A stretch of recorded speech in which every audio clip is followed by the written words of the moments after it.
The following is a presentation of the Eagles Sports Network.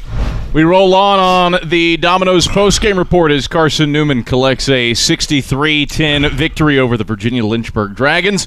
I'm Adam Cavalier alongside Carson-Newman head football coach Mike Turner. Mike, what an effort, especially in the second half today. You talked about finishing last week against Mars Hill. No question this week you finish. After Virginia-Lynchburg made it an 11-point game after a kickoff return for a touchdown, you scored 42 unanswered, and in the second half, just 50 yards of total offense for the Dragons. How proud are you of your team for finishing today? Oh, I'm very, very proud because that was the number one concern last week. I went in there in front of them and said, hey, we just won by 27 points, and here we are talking about not finishing. But we were right. There is a way to finish. There is a way to finish so that you get better. I don't want to sound like it's a double dip in there, but you can finish the game, yes, and win, or you can finish the game the right way, which means that's going to lead you to get better the next week and the next week and the next week, and that's the situation we're in.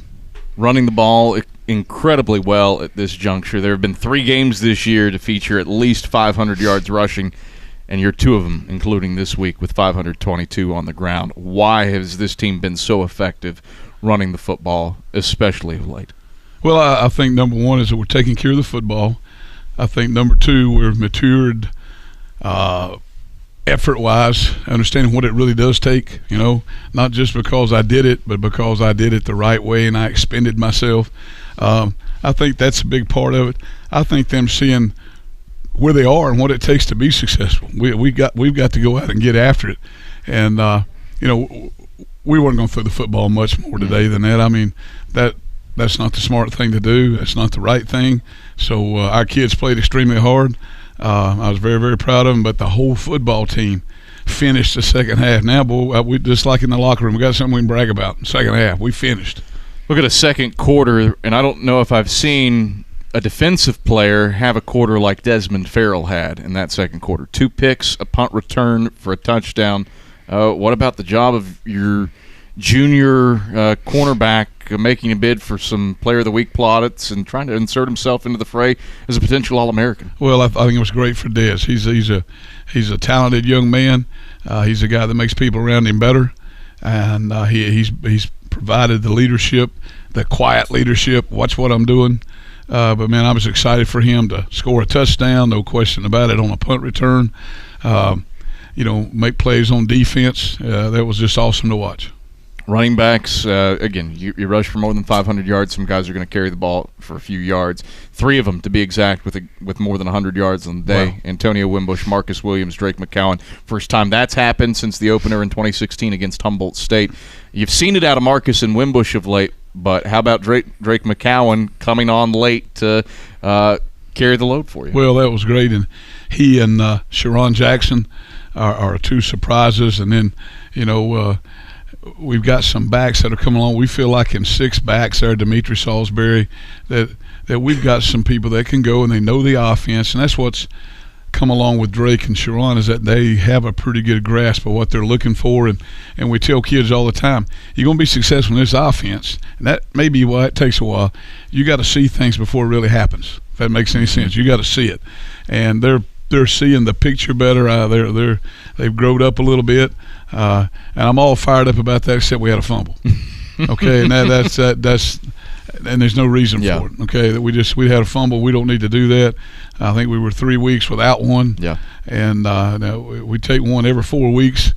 I ain't gonna say I like it, but we can live with that. We can live with that. For an option team. You're top 15 in the country in terms of fewest fumbles. Do you owe anything to that level of ball security this year? Well, I think it's a stress point. I mean, gosh, that's how we're going to survive. You look at last year and you look at things that we did great, things that we didn't do. Penalties was one, turnovers was one. And I don't know how many penalties we had today, but I hope we were less than what we had last week. You were. Okay, good. So we're making better. But those are 2 of the emphasis points that, hey, if we're going to be a team that's going to contend for something, then this is what you got to fix. You look at that second half, and we talked about it, just 50 yards of total offense for Virginia-Lynchburg. What stuck out to you about the effort of your defense with no Montel Presley on the field, no Brian Bembry on the field. You really went pretty deep into the bench to get that job done. Yeah, and I think the first half it was like we can't figure out we can play without Montel and Brian. And it looked like that a little bit. Our tempo wasn't there. We weren't playing fast. We were catching instead of hitting. Okay, and that allowed them to make some first downs that they didn't have, and we missed some tackles in there, those kind of things. And we wanted to keep those two guys out. Yes, but there's a price it costs. Now, what you want to look for, and I think the guys that were in there in form are playing pretty good. I think everybody around them just got to see, hey, we're okay.